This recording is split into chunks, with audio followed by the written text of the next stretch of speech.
Kookum's gift, the gift of fire.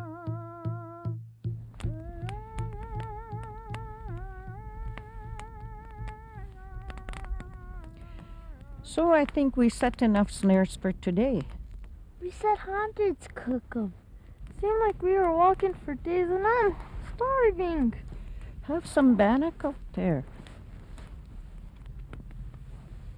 Destiny, be careful. You shouldn't play with fire. It's a spirit, you know. It's meant to be respected.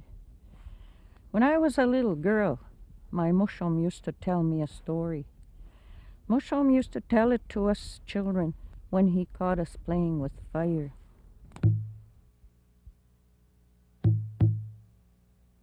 In the beginning of time, the Creator had a vision of the universe. He was excited by what he saw, and so he made the earth. He bestowed it with 4 gifts, the gifts of wind, water, rock, and fire. By these gifts, he assured that all living things would have everything that they needed to grow and multiply. The human creatures would enjoy their gifts through a special relationship with the plants and animals and the rest of creation. And because of this, he cautioned them.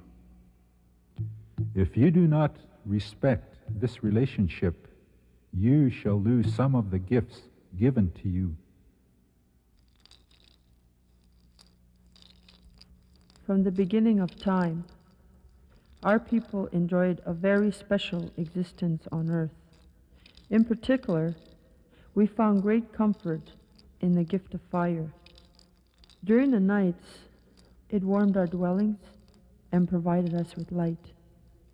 Fire permitted us to cook our food. But as time passed, life was perhaps too good. The people began to take their existence for granted. They were careless when they hunted. They collected so much fruit, nuts, and roots that some of it spoiled before they could eat it. This caused me great concern.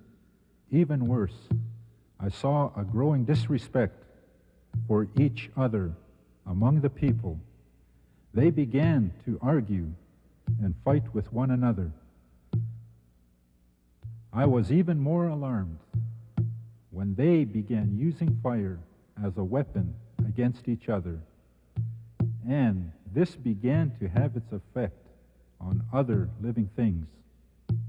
I decided that it was time to teach the humans a lesson. I said to them, I shall have to take away some of the gifts which I gave. And with that, he told the sun to withdraw some of its light and warmth from the earth. Gradually, the chilling winds brought freezing, and large portions of the earth became covered with ice and snow. The humans tried to gather and store food, but found it less plentiful. Because of the cold, the food was frozen. They found it difficult to eat.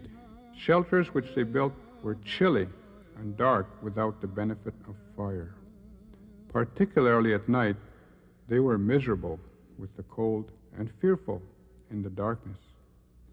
Finally, they could stand the starvation and the shivering cold no more.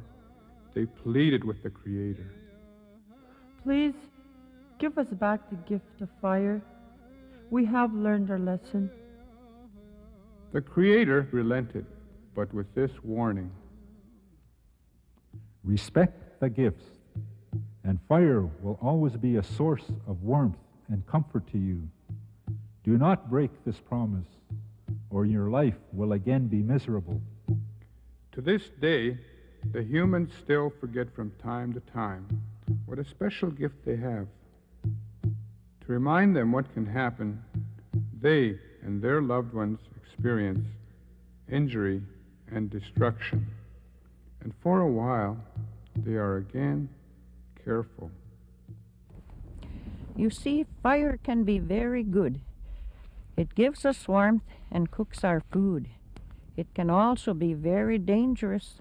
It can cause a lot of damage. Your aunt had a fire at her house one day. Candy, your cousin, was playing with matches. She had watched your aunt light the fire and had learned how to do it. One morning about 6 o'clock, Candy got up from bed, grabbed the matches your aunt had left out, and got to playing with the matches. The couch caught on fire. It's a good thing we had smoke detectors. We were all asleep when that detector went off. It was so loud, we all ran from the house. Adults must always put matches and lighters where kids cannot get at them. I remember that couch. It was all burnt up and Auntie was real upset. Be careful, Patrick. Your clothes are too close to the fire. You should always wear tight-fitting clothes around a campfire or when you are cooking. Loose clothes like that scarf can fall into the flames and catch fire. Kids, what would you do if your clothes caught fire?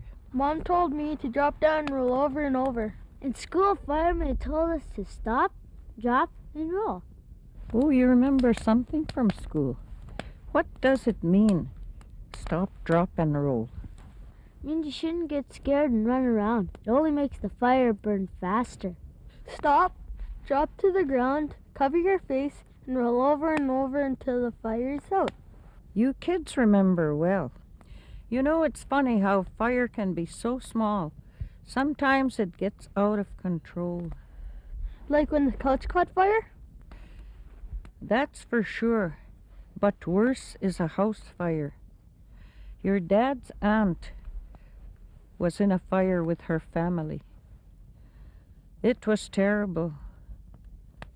2 people died in that fire. They couldn't get out in time.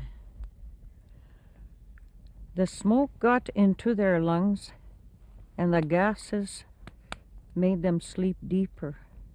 They didn't realize the house was on fire. Someone else was badly hurt when they went back into the burning building. It could have been prevented. I remember a show on television showed how to escape from a fire. Oh, what did you learn? That you should crawl to the nearest door or window. You remember well, my girl. Kookum, the water's boiling. Should I put the tea bags in? Yes, but be careful. I should move the pot from the fire before I do that. Kookum, if fires are such a good thing, why are there so many terrible fires? I guess we take it for granted because we use it every day. There are still a lot of people getting burnt out there. We have to keep talking about being careful with fire. There is a lot we can do. Fires are not something that just happen. They aren't bad luck. Most fires can be prevented. During a fire, there are important things you can do to save your life and your family's. Please remember, stop, drop, and roll if your clothes catch on fire.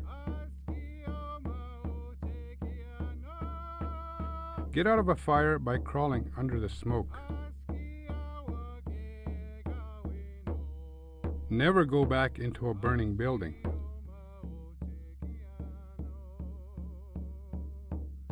But it is more important to prevent a fire from happening in the first place.